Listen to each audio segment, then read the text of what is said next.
Many of you may have read the op-ed published earlier this week by the publisher of the New York Times. In it, he said that, quote, "Over the last few years, a growing number of governments have engaged in overt, sometimes violent efforts to discredit their work and intimidate them into silence.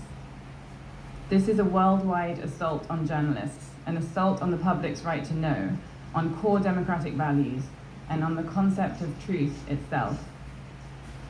A parliamentary committee in the United Kingdom foreshadowed this grim conclusion in a report issued earlier this month, which concluded that, quote, "An unfree media is spreading from countries that are leading by bad example."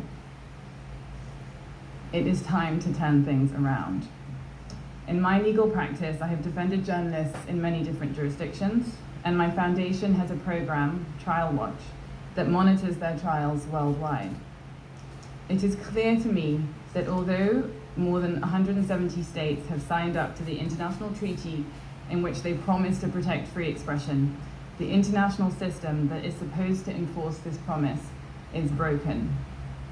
We know this because record numbers of journalists are being abused across the world through vilification, threats, surveillance, imprisonment, even murder. And because all too often the abusers are governments themselves. But what exactly are the international rules in this area, and how can we give their enforcement some teeth? This is the question that the high-level panel of legal experts established as part of the campaign launched by the UK and Canada will be dealing with over the coming year. Since the panel, which is chaired by former UK Supreme Court President Lord Neuberger, was convened 2 months ago, we have teamed up with leading academic institutions from around the world to produce model laws.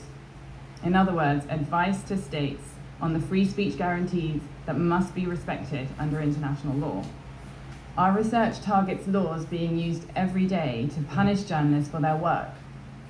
Laws like criminal libel, vague or overbroad hate speech laws, so-called fake news laws, and laws that muzzle the media by imposing arbitrary conditions on ownership, accreditation, and funding.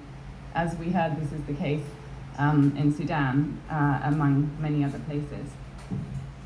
Such laws are part of a rising drumbeat of legal assaults on journalists, and they are particularly open to abuse when senior officials vilify the media, creating a toxic environment in which individual journalists are incredibly vulnerable to attack. Let me provide an example of a case that illustrates this all too well. The case of my client, Maria Ressa. Some of you will know her, and she's sitting there. When you see her, you'll see that she's a Filipino journalist who stands at 5'2", but she stands taller than so many of us in her courage and personal sacrifice to the cause of telling the truth. Maria was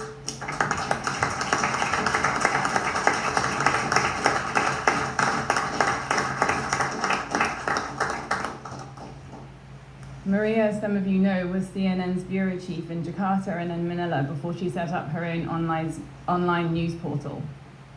And like any journalist worth their salt in the Philippines, she has criticized the practices of the ruling regime in her countries and the murderous campaigns and subversions of the democratic order that are taking place there.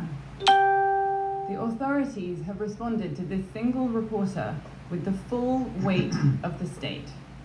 They are pursuing her in more than 10 separate proceedings that seek to criminalize alleged foreign ownership in her company's stocks, dredge up spurious accusations about old tax returns, and directly target her reporting through libel suits. The president, who has called journalists prostitutes and warned that they are, quote, "not exempted from assassination," has vilified Maria's news site in his State of the Union address to the nation. Her reporters have been banned from covering presidential events, and the president helped to amplify online attacks against Maria that at one stage reached a rate of 90 hate messages per hour. The message is clear. It is open season on journalists, and if you want to avoid such treatment, you know what you need to do.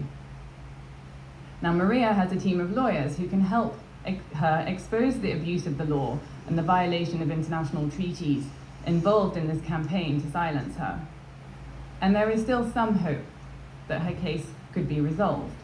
But if her government ultimately fails her, what system is there to help? When I spoke at the UK Media Freedom Conference in July, I said that 5 new international tools would help. Targeted sanctions regimes to impose serious financial consequences on state officials who abuse media freedom. Enhanced consular assistance to journalists who are detained abroad. The deployment of an international team to investigate attacks on journalists when the state authorities are unwilling or unable to act. A commitment to increased transparency so that we know when a journalist is arrested and we can get into courtrooms where they are being put on trial. And a system of visas for persecuted journalists who need to seek safety abroad. The panel is producing advice on each of these tools, and I'm pleased to report that since July, we have been engaging with the UK government on the plan to use a new statutory instrument on sanctions, a regime that will allow the UK government to bar human rights abusers from entering the country, to freeze their bank accounts and seize other assets. When I met Foreign Secretary Raab earlier this month, he expressed support for the use of such sanctions to protect the media.